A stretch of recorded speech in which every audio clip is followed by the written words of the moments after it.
আরো দলমস্তায় না রাজু কতদিন গুস আছে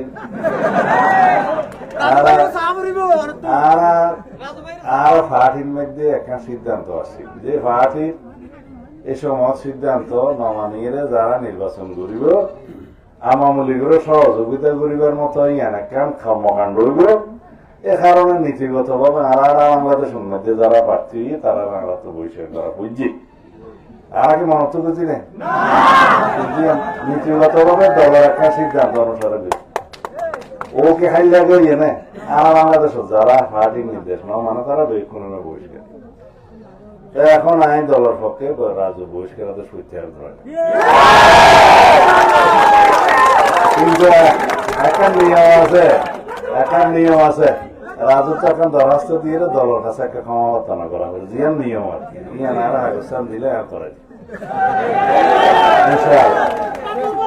এখন দানস্তার আর ফয়দা মাহমুদুল করিম মিয়ার ফুয়া মাহমুদুল করিম মিয়া দানস্তার এমপি আছিল আর মুরব্বী আছিল দলের ভাইস চেয়ারম্যান আছিল